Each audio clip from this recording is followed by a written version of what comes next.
क्या बात है, जाओ जाओ। अरे वाह रे मास्टर वाह, बाल मुकुंद मास्टर का कोई जोड़ नहीं है, वाह।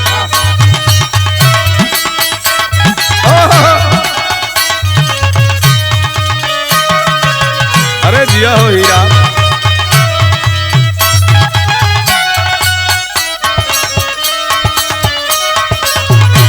अरे कहाँ थी आप जमाने के बाद आए हैं, क्या हो, क्या बात है।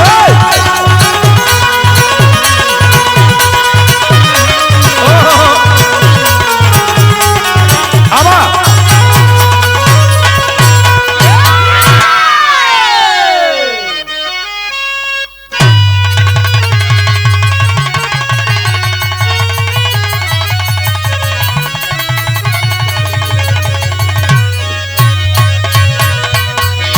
अच्छा भैया,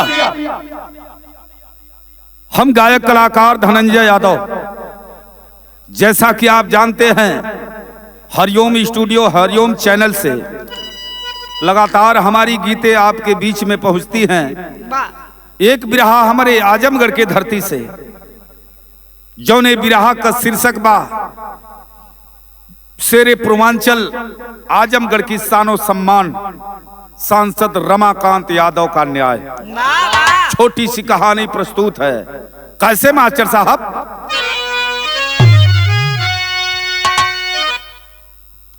लहू और शिकर से सुमन सींच करके अरे चमन को प्रफुल्लित बनाता है माली, बना हार गैरों के घर डाल दीता अरे विवशता में आंसू बहाता ही माली। जिला आजमगढ़ के कनैला निवासी राम रूप परिबाप रहे अब निराले, सुता शशिकला की जब कैले सगाई, महोली से सज कर आए बारात वाले।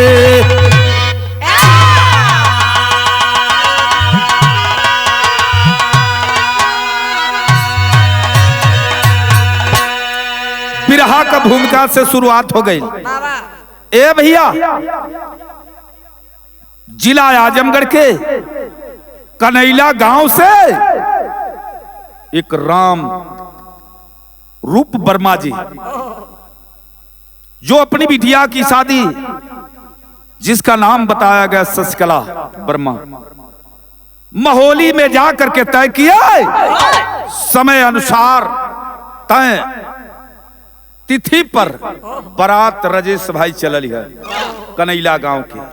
एक ठे कौवाली का तर्जबा। कौन मास्टर?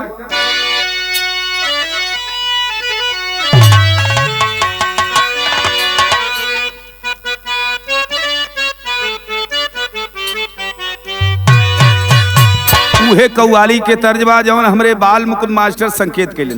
हीरा भैया, अरे अल्लाह के महबूब, अरे अल्लाह के महबूब गुजरते थे जिधर से,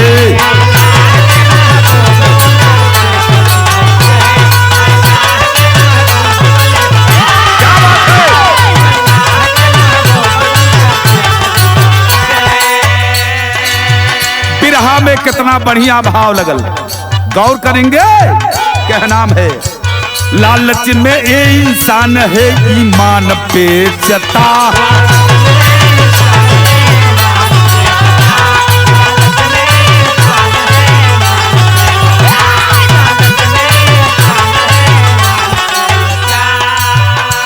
लालच में ये इंसान है ईमान बेचता,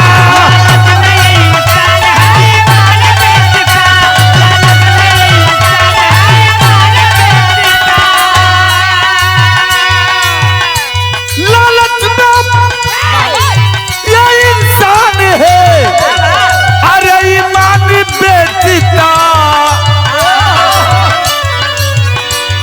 बारे कवि हमारे छोटे भाई रवि यादव की लिखी बात है। सलाम है भाई को। भाव लिखा गया, धरती धर्म धरती धर्म और धन में सम्मान बेचता।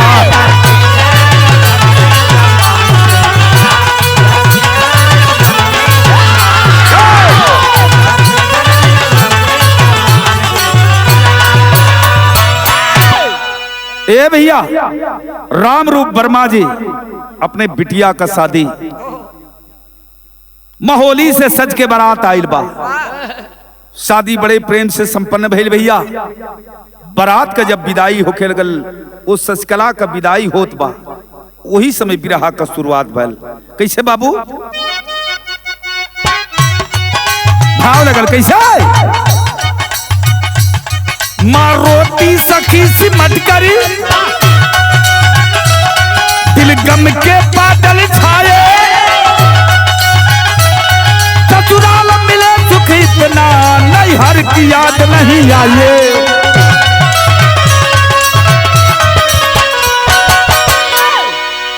ए भैया, दुल्हन बनकर वह शशिकला पहुंची है अपने ससुराल। कहां पहुंचल? भाव लगल, दिल दल सिंगार का उछला, उस पुत्र वधू को पाकर, पापा तो जप्पा देवी सोचेली सपन सजा करी।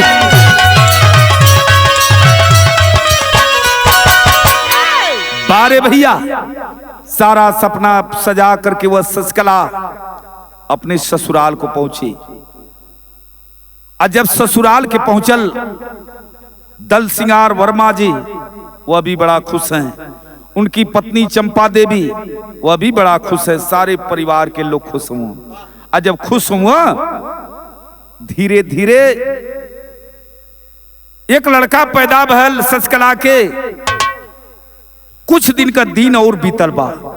छोटे भाई जिसका नाम बताया गया रमेश वर्मा, एक दिन घर से निकलकर वह रमेश वर्मा गांव की तरफ चला है। आ गांव की तरफ जब चलल बा बाबू कुछ काम बदे, तब तक एक पगलाइल कुकुरा के ओके काट देहलस। आ जब काट देहलस कुकुर, दवाई दर्पण होखे लगल आजमगढ़ सदर हॉस्पिटल में, लेकिन ठीक ना भल। आ जब ठीक ना भल तो 1 महीना बाद वह रमेश वर्मा मर गया। लेकिन रमेश वर्मा जब मरा है बाबू, उसके पहले उस रमेश वर्मा की साल भर शादी हुई थी। कैसे भी हवा भलल, शशिकला का चाचा रहला, उन्हीं के लड़की से, यानी दोनों बहन और दोनों भाई एक के घर में शादी बा। एक ठे गीत लगल बा, कैसे? रमेश जो छोटा भाई था, आखिरकार बड़े भाई का नाम बताया गया राम रतन वर्मा, छोटे भाई का नाम बताया गया रमेश वर्मा। छोटा भाई का शादी भइल, साले भर बीतल, वही कुत्ता के कटले से डिस्टर्ब हो गया और वह मर गया। मर गया हो तो उसकी औरत माया विधवा हो गई। और जब माया विधवा हो गई तो भाव लगल कैसे? अरे नाता के नैया नचे गई रे पानी, अरे बहिनी चचेरी बनल देवरानी।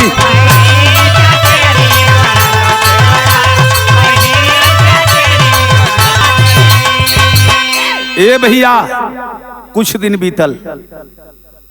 बीतल, आखिरकार जो शशिकला का सास रही चंपा देवी, शशिकला के अब परेशान करे लगली कि तोरे घरवे से तोरे चाचा का लड़की नहीं माया आई है, फर्स्ट क्लास का कितना धन दौलत लेके आई है, तो एक काम करा, भले एक लड़का हो गल, लेकिन एक तोहके जोड़ा लगाओ पड़ी। कैसे भाव लगल? आ कहे शशिकला से लगावा तू जोड़ा, नाई तलई का लेके घर हमारी छोड़ा।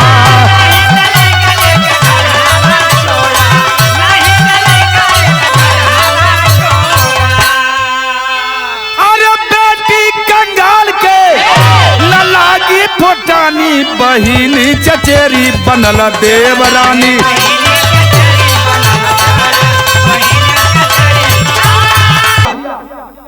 आखिरकार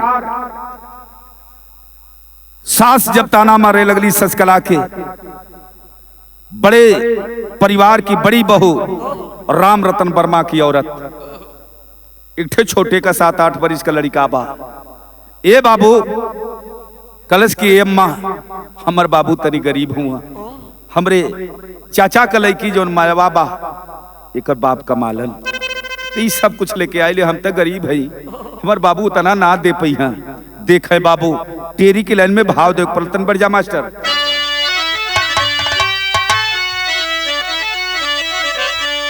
अरे माया में लक्ष्मण रेखा मिट गई, धन की धारा में पापी को बहते देखा। ना धन लेकर आया कोई, ना धन लेकर कोई जाएगा, जैसा कर्म करेगा मानव वैसा ही फल पाएगा।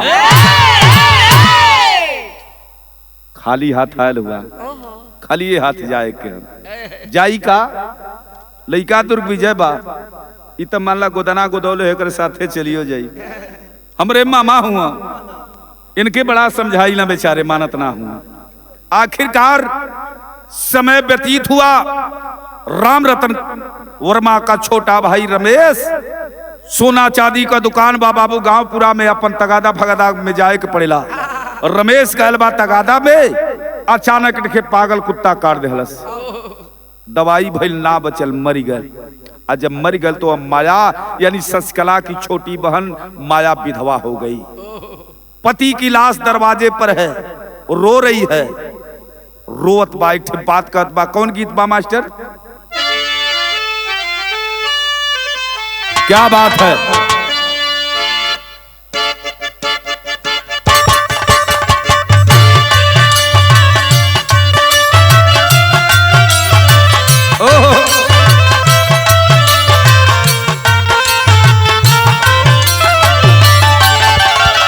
बारे भैया, हे बिरहा सुने वाला भैया, साले भर तक शादी भइले भल रहल, पति रमेश वर्मा मर गया, दरवाजे पर लाश पड़ी है, घर में से वह माया दुल्हन निकलती है, चूड़ी फुरा गई, सिंदूर धोआ गल, पति का लाश ही गोदी में मुड़ी धैलस, पहुंचल लाश के पास ही मुड़ी गोदी में रख के रोवत बा। का कहत बा? गैला बिसार स्वामी, गैला बिसार स्वामी, लगब कौने डार स्वामी, मोरे बद दुनिया अन्हार हो।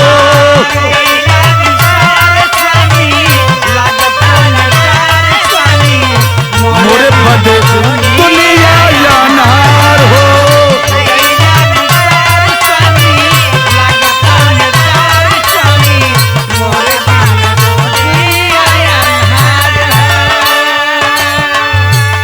भगवान के गोहराव थे, हे प्रभु ये का कैला हो?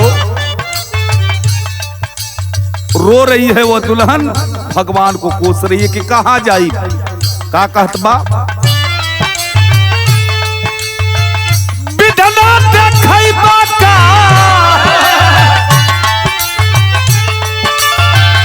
बिधना देखई बाका, कवन कवन दीदा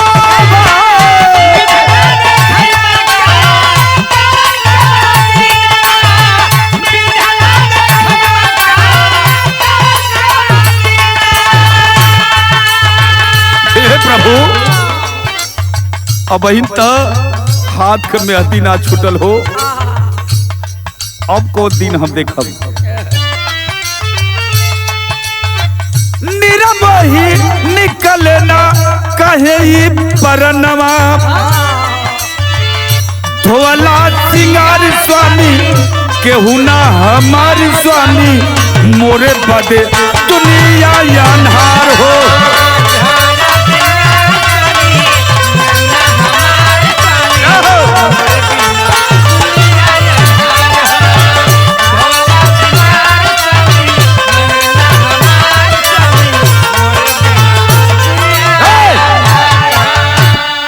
बारे भैया, रमेश वर्मा की लाश का दाह संस्कार हुआ। परिवार के लोग मातम मनाने में जुटे हैं। 2-4-6 महीना बीत गए।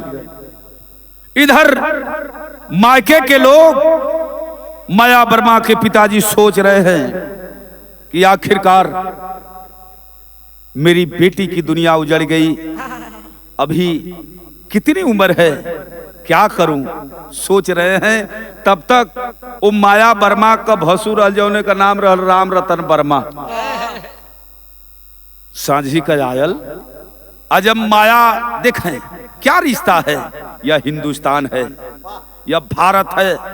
भारत में रिश्तों की कदर होती है, लेकिन बाहरे पापी, जब माया वर्मा के चेहरे की तरफ उसका भसुर माने पिता समान होता है, लोग बड़े भाई की उपाधि देते हैं भसुर को।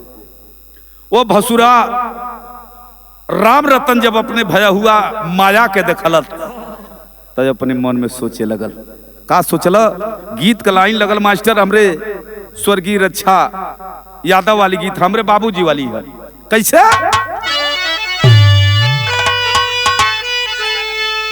हमरे बाबू गाँव में फुलंदर भैया, कैसे? अरे गोर हो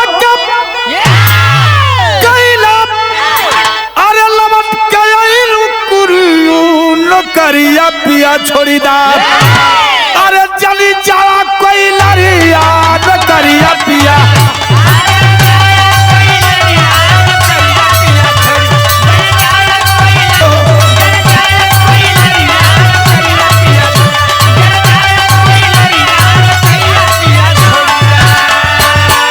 बारे भैया एक दिन देखलस नियत होकर हीरा भाई खोट हो गई।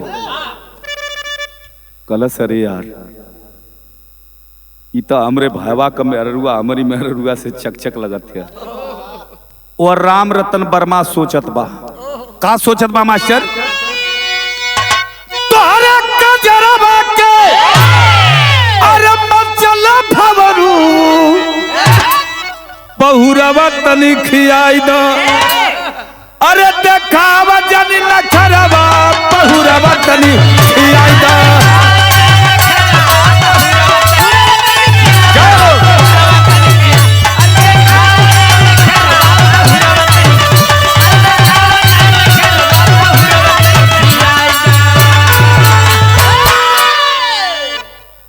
कलश के अरे यार हमार में अररुआ तदू लइका कमाई हो गई, दहिया का ढील हो गई है, लेकिन माया का आखिरकार अब उसकी नीयत खोट हो गई। अपने माई चंपा देवी अब बाबू के लगे गल। कलश की करे माई, मैवा इतना रुपया लेके आई लिया, इतना सोना उकर बाप दिहले हुआ, अगर ओकर दूसरे जगह बियाह हुई तो सारा धनवा लेके चल जाई। हमार में हरारू बतावा कैसो कैसो एकर बाप बियाह कैला, 5 थानिक का गहनो ना लेके आई है। अब मिन मिन मिन मिन रोवे ले। धरती पर कहल गल दुनिया में ये धरती पर आपन लइका दूसरे के में हरारू बड़ा निक लगेलन।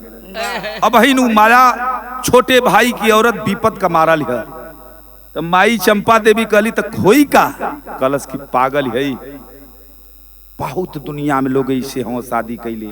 कल कैसे रे, कल बहुत दुनिया में हम, बड़े लोगों की बात ही कुछ और होती है, बड़े लोग 2-2 3-3 शादियां कर लेते हैं।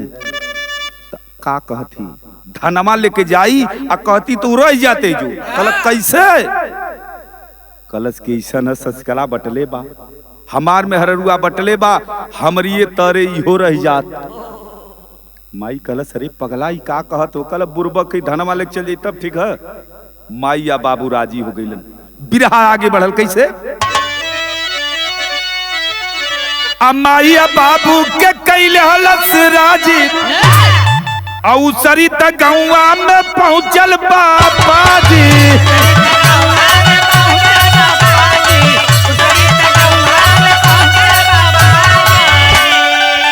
उसरी गांव में पहुंचल। उसरी गांव में के रहल, ओई राम रतन का बहनोई, नाम रहल ओकर बलवंत वर्मा। अब पहुंचल तो कैलस का मास्टर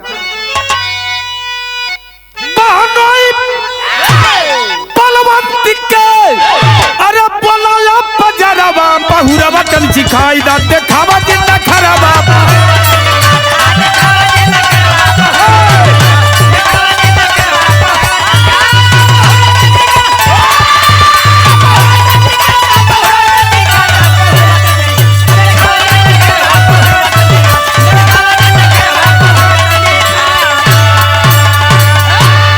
ए भैया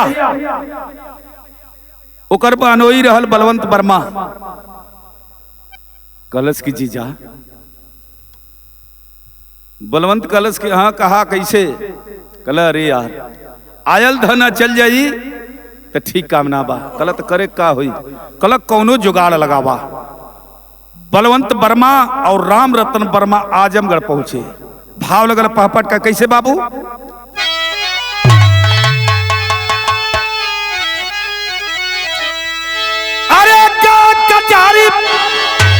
आजमगढ़ बंद कोई जाने ना 2 नंबर का काम दाम से हो ही कोई जाने ना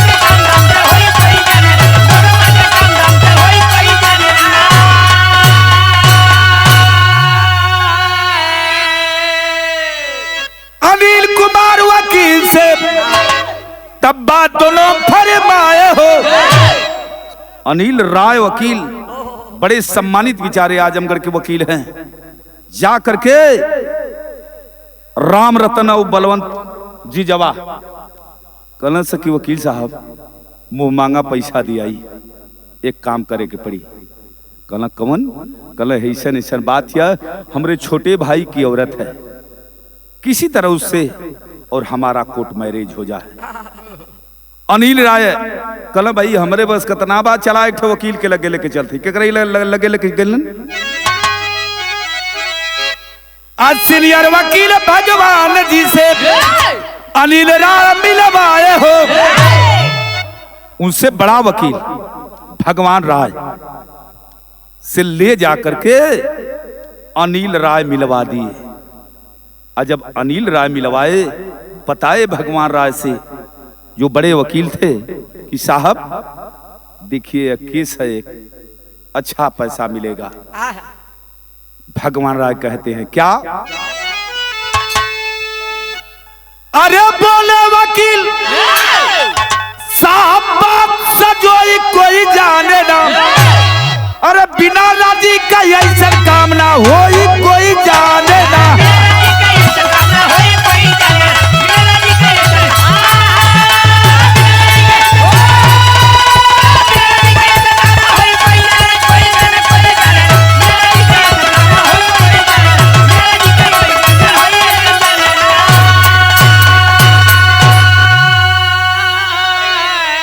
ए भैया भगवान वकील कहना कि सुना ऐसन बियाह कोर्ट मैरिज वाला जानत हुआ कैसे हुई कहना से कैसे हुई कहना जब दोनों पक्ष राजी रही तब एक पक्ष विरोध कर दे तो कैसे बियाह हुई अगर लड़की राजी बा लड़का राजी बा तब शादी हो जाई हार गए सब वहां से राम रतन वर्मा और बलवंत वर्मा सार बनोई पहुंचला घरे अइला आ वही माया के लगे छोटकी भैया के लगे वो रमरतना पहुंचल आ जाके हथवा जोड़ के एक बात कहलस कौन बात कहला मास्टर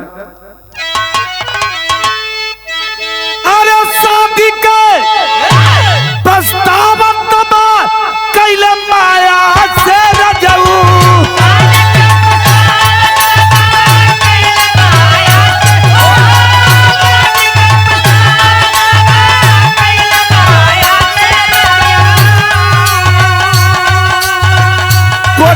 भवनिया बोली फाटका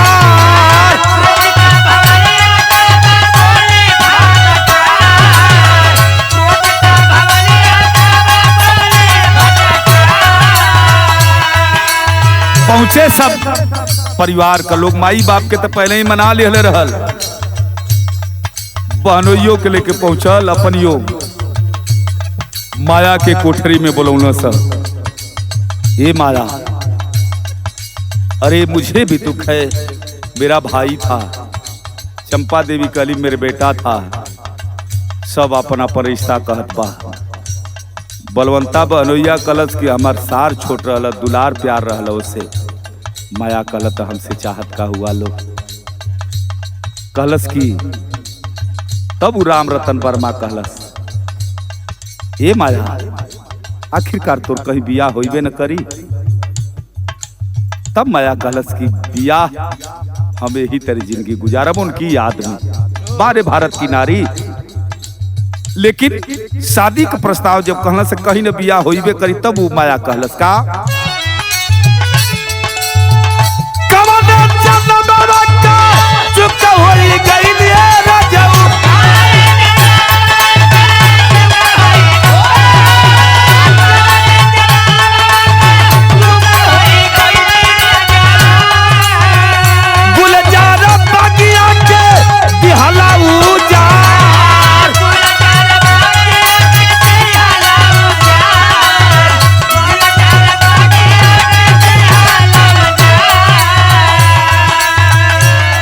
कौने जन्म कौने पूर्वज का हम चूक कैली बाल मुकुंद मास्टर, आज जवनिये में विधवा हो गई। ए भैया जी सासू माँ से कल तू तो हमार धर्म कमाई हो न, ये हमार धर्म का बाबूजी हूँ, ऐसा मत कहा लोग, हम बियाह ना करब, यही तरह जिंदगी गुजार दे उनके याद में। बड़ा बाबूजी धन दौलत कमैले हूँ, जब धन का नाम लिया तब राम रतन का कान खड़ा हो गया। आज जब कान खड़ा हो गए बाबू, कल अरे पागल ऐसे कैसे जिंदगी कट जाई तो रे, बड़ी लंबी उम्र है तो कैसे गुजर भी। एक काम कर, तोर बड़की बहन रहे ले न घरवा में, तो हूँ ये जो रहबी मालकिन बन के रहबी। एक काम कर, चल हमसे तो कोर्ट मैरिज कर ले, हम तो से कोर्ट मैरिज करे के तैयार हैं। तब अवाक हो गई, वाह आंख में आंसू छल छलागल हो विराज सुने वाला भैया। माया टुकुर टुकुर अपने भसुर राम रतन वर्मा के देखत आ हाथ जोड़ के एक बात कहलस का बहिन का सवतिया भसुर के अवरतिया रजऊ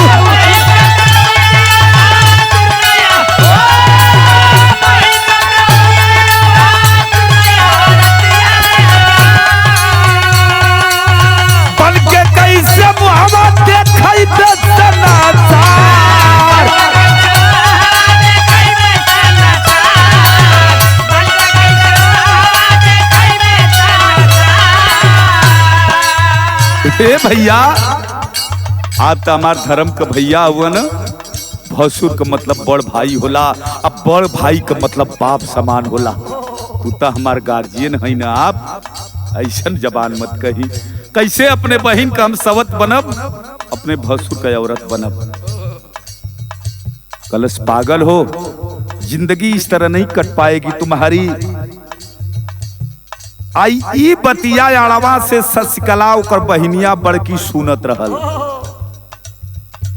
आज जब सुनत बा तो जनते हुआ मेहरारून का। अब शशिकला जोर जोर से चिल्लाए लगल। आज जब जोर जोर से चिल्लाए लगल, सब लोग बाहर ही। अब राम रतन सोचत बा कि बात फूट न जाए, तो कैलस का बहाव लगल।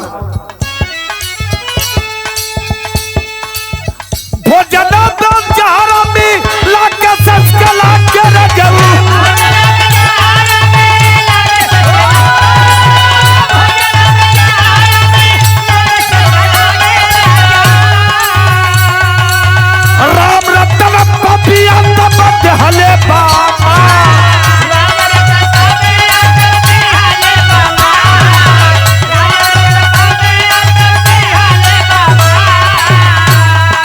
भोजन में जहर मिलाकर शाम को दिया है। और जब शाम को दिया है बाबू, रात में कोठरी में सोई हुई वह शशिकला राम रतन की बीबी बाबू, बगल में बच्चा सोया है छोटा मुन्ना। छटपटा छटपटा कर अपने दम को जब तोड़ने लगी है, वह छोटा नन्हा मुन्ना बालक दौड़कर अपने बाप के राम रतन के पास आता है। ए पापा चला, माई का तबीयत खराब हो पापा चला। डांट कर भगा देता है। उसी कोठरी में, उसी घर में छटपटा कर वह दम तोड़ देती है। सुबह हल्ला करते हैं परिवार का लोग, तबीयत खराब रहल और शशिकला मर गई। लसिया लेके कहां चलल हुआ, भाव लगल मास्टर। राम रतन भैया तब कैलस बेचारा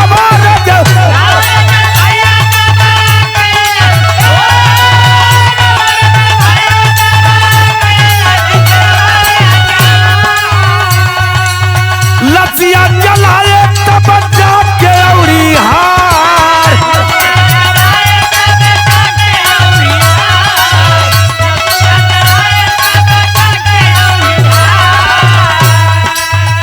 औरी हार ले जाकर के लाश को जला दिए। आज जब लाश को जला दिए बाबू, वहीं कमरिया के निवासी शशिकला के मामा जी खबर पा गए। खबर पाए, भागते हुए मामा पहुंचा है कनैला, और कनैला जाकर के शशिकला के पिताजी को बताया कि कोनो बात जनला। कहना ना, कहना तुहार शशिकला ये दुनिया में नहीं खे, ओकर लाश जलावला दिहल गई। भागते हुए बाप आजमगढ़ के कौने थाने पर पहुंचल बाल मुकुंद मास्टर, अभिमन्यु भैया कौने थाने पर पहुंचल हुआ बाप और मामा दोनों। कौने थाने पर भाव लगल, अरे थाना तब तरवा जाके रपट लिखवले, रपट पर विचार नहीं कैला थानेदार बोला।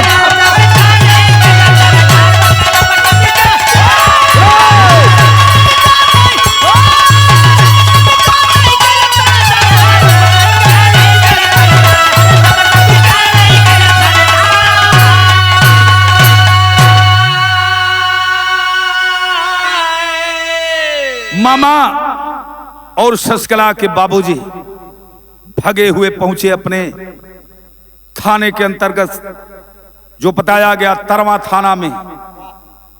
तरवा थाना में पहुंचे, वही तरवा थाना आजमगढ़ का, जहां के हिंदुस्तान लेवल के नेता आदरणीय स्वर्गीय अमर सिंह का घर है।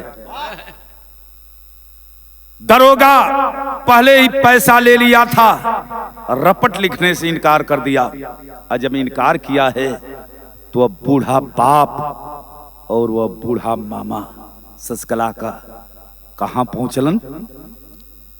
भाव लगल मास्टर खड़ी कर, इस पूर्वांचल के शानो सम्मान कि करे लगे पहुंचल भाव। सांसद रमाकांत गई जाके दिहाले रपट लिखाई, कैसे बिके है मनवा वतनवा में ना।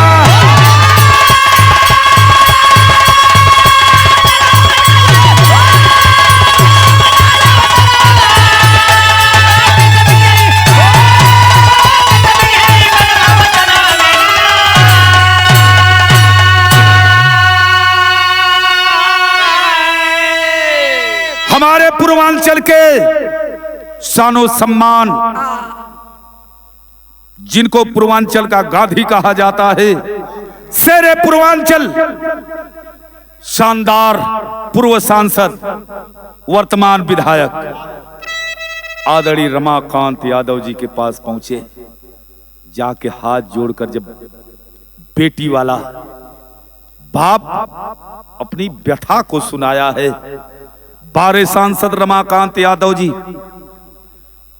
तुरंत गाड़ी में बैठाया और चल दिए तरवा थाने। और जब थाने में शेरे पूर्वांचल रमाकांत यादव पहुंचे हैं, दरोगा का थर थर थर थर टंगरी कांपे लगल।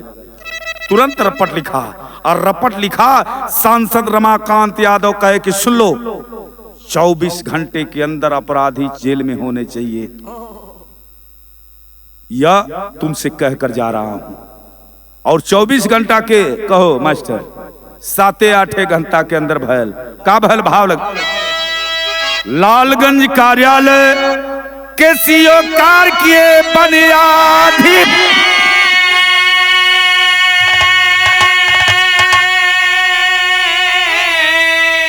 पकड़ जेल में बंद किए तब कबूल किए अपराधी, गादी का भूलल सपनवा वतनवा में।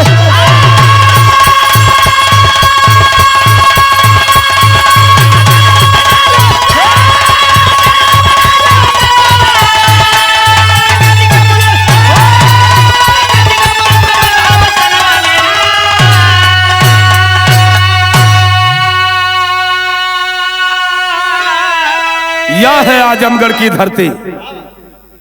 तमाम घटनाएं हो रही हैं, कई कई महीना पते ना चला था अपराधीन का, अनैत गिरफ्तारे ना हो तो बिरहा खत्म भल। बिरहा सुने वाला भाई लोगन के ये देवता समान जनता जनार्दन के धनंजय यादव का बहुत बहुत प्रणाम। हरिओम म्यूजिक, हरिओम स्टूडियो से लगातार मेरी गीतें आपके बीच में प्रस्तुत है। तो लाइक करिहा, कमेंट करिहा, अब बेल वाली घंटी बजावे के जान जी भैया, बेल वाली घंटी बजा के आ कमेंट में लिखिहा। सबका कमेंट पढ़िला। सब भाई के बहुत बहुत प्रणाम। कहनाम बाका गुरु बिहारी गुरु गणेश गुरु रामलाल मोरब्बा का, स्वर्ग चंद्रिका कवि बच्चन का विजय। अरे माया में लक्ष्मण रेखा मिट गई, यादव धनंजय न बदला विधि का लेखा, माया में लक्ष्मण रेखा मिट गई।